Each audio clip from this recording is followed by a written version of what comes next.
கொண்டிருக்கின்ற நிகழ்வும் திராவிட முன்னேற்ற கழகத்தின் கழக தலைவர் அவர்கள் தமிழ்நாடு முழுவதும் உள்ள இளைஞர்களை அழைத்து அந்தந்த பகுதிகளில் விளையாட்டுப் போட்டிகளை நடத்திட வேண்டும் என்ற உத்தரவின் அடிப்படையிலும் சென்னை தெற்கு மாவட்ட கழகத்தினுடைய ஆற்றல் மிகு செயலாளர் மருத்துவ மற்றும் மக்கள் நல்வாழ்வுத்துறை அமைச்சருடைய வழிகாட்டுதலோடு இன்றைக்கு 199வது வட்டத்தில் நடைபெற்ற விளையாட்டுப் போட்டிகளை பரிசீலிக்கின்ற விழாவாகவும் இரு விழாவாக இணைந்து நடத்தி கொண்டிருக்கின்ற இந்த நிகழ்ச்சியை தலைமையேற்று ஏற்பாடு செய்து நடத்தி கொண்டிருக்கின்ற வட்டக்கழகத்தினுடைய செயலாளரும் சென்னை மாநகராட்சியினுடைய 199வது வட்டத்தினுடைய மாமன்ற உறுப்பினரும் லைன் ஜி சங்கர் அவர்களா பாராட்டுதலுக்கும் போற்றுதலுக்குரிய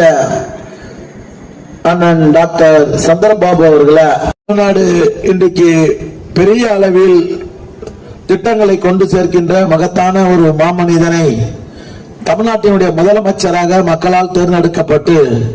எண்ணற்ற திட்டங்களை தமிழ்நாட்டினுடைய முதலமைச்சரை பொறுப்பேற்றதிலிருந்து இன்னைக்கு நிறைவேற்றி தந்து கொண்டிருக்கின்றார்.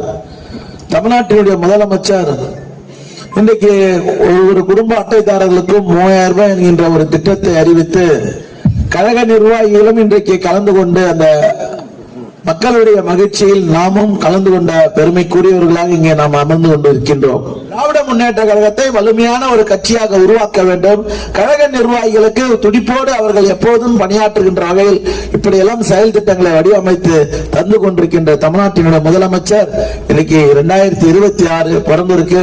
நமக்கெல்லாம் இன்னும் 2 நாட்கள்ல பொங்கல் விழாவை நாம் சிறப்போடு கொண்டாட இருக்கின்றோம். அதை முன்னிட்டு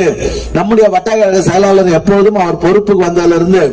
தொடர்ச்சியாக இந்த மாதிரி பொங்கல் விழாவை கொண்டாடுவது வழக்கம். இந்த வருடமும் இந்த பொங்கல் விழாவை கொண்டாடுவதற்கு பல நிலைகளில் பல கழக பணிகள் தொடர்ச்சியாக எஸ்ஐஆர், தொடர்ச்சியாக எண் வாக்குச்சாவடி, வெற்றி வாக்குச்சாவடி, இப்படி தொடர்ச்சியாக புதிய வாக்காளர்கள் சேர்க்கின்ற பணி, இப்படி எண்ணற்ற பணிகளுக்கு இடையே கூட தொய்வு இல்லாமல் எந்த விதத்திலும் கழக நிர்வாகிகளுக்கு செய்வதை, கழக நிர்வாகிகளை பொங்கல் என்று பாராட்டுவதை எந்த விதத்திலும் நாம் தயக்கம் காட்டாமல் ஒரு துளியும் அதில் சோர்வு இல்லாமல் இன்றைக்கு இந்த நிகழ்ச்சியை ஏற்பாடு செய்து நடத்தி கொண்டிருக்கின்ற ஜி சங்கர் அவர்களை உங்களின் சார்பாகவும் என் சார்பாகவும்